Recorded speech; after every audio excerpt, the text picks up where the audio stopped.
క్షమించే హృదయం. కంటికి కనిపించకుండా మానవ జీవితం అనే మహానాటకాన్ని ఆడించేది మనసు ఒక్కటే. మనసంతా మృదువైనది, కఠినమైనది, పవిత్రమైనది, పాపభూయిష్టమైనది, సౌఖ్యకారమైనది, శోకకారమైనది మరొకటి లోకములో లేదు. పుణ్యకార్యాలు చేయిస్తుంది, పాపకూపంలోకి నెట్టేస్తుంది. మనసు మూలంగానే మనిషి తప్పు చేస్తాడు, ఒప్పు చేస్తాడు.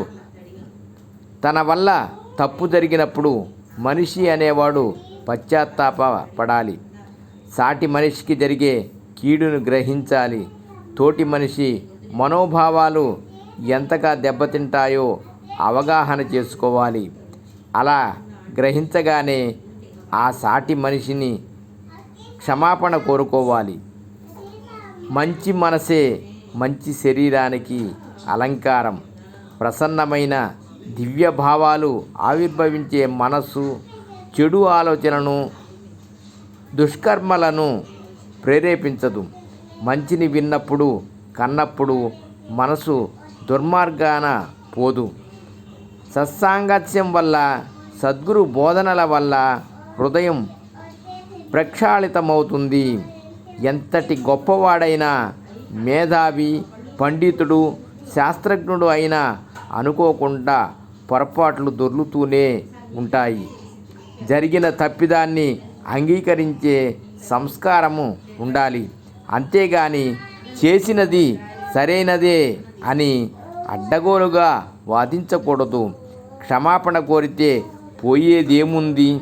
అహంకారం తప్ప. యుగయుగాల్లో మహామహుల చరిత్రల్లోనూ ఎన్నో దోషాలు దొర్లాయి. కైక తన 2 వరాల వల్ల జరిగిన పరిణామాలకు తరువాత ఎంతో పశ్చాత్తాపపడినట్లు హిందీ జాతీయ కవి మైథిలి శరణ్ గుప్తా తన సాకేత్ మహాకావ్యంలో చాలా గొప్పగా అభివర్ణించాడు. అర్ధరాత్రి వేళ అశ్వత్థామ ఉపపాండవులను పాశావికంగా వధించగా అర్జునుడు అతన్ని బంధించి ద్రౌపది ముందుంచుతాడు.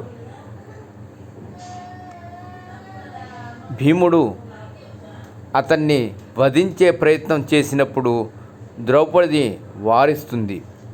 బ్రహ్మహత్య మహాపాతకమని, పైగా కన్నతల్లి గర్భశోకం భరింపరానిదని అశ్వత్థామను క్షమించి విడిచిపెడుతుంది. అహల్య శాపగ్రస్తురాలైనప్పుడు పశ్చాత్తాపం చెంది విమోచనోపాయము కోరినప్పుడు భర్త గౌతమ మహర్షి శ్రీరామ పాదధూళి తగిలినప్పుడు స్వస్వరూపం పొందగలవని చెప్పాడు. సత్రాజిత్తు తన శమంతకమణిని శ్రీకృష్ణుడు దొంగిలించినట్లు నింద వేయడంతో పరమాత్మ అడవులకు వెళ్ళి ఎంతో కష్టపడి మణిని సాధించి సత్రాజిత్తుకు అప్పగించాడు. సత్రాజిత్తు వాసుదేవుణ్ణి దూషించి నిందించినందుకు క్షమాపణ కోరుకున్నాడు. విరాటరాజు కంకుబట్టుతో పాచికలాడుతూ ఆగ్రహంతో పాచికలు విసిరేయడంతో కంకుబట్టు తలకు తగిలి గాయమై రక్తం కారసాగింది.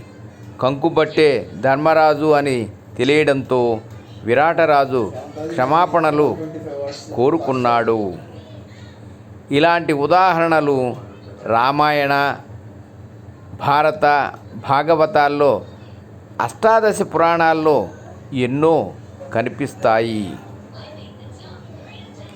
చేసిన తప్పును ఒప్పుకొని క్షమాపణలు కోరినట్లయితే క్షమించేవాడి కంటే క్షమాపణ కోరినవాడే గొప్పవాడనిపించుకుంటాడు.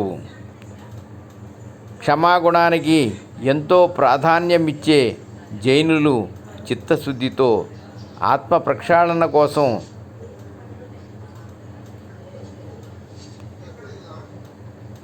దస్ల క్షణ్పరే పేరుతో 10 రోజుల పండుగ చేసుకుంటారు. దోషిని క్షమించినవాడు దైవస్వరూపుడని వివేకానంద అభివర్ణించారు.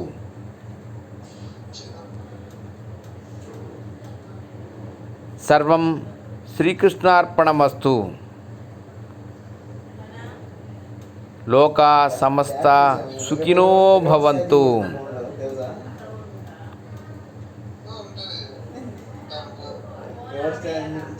రేపటి తరానికి బతుకు భద్రతలతో పాటు భారతీయత కూడా నేర్పండి. ఓం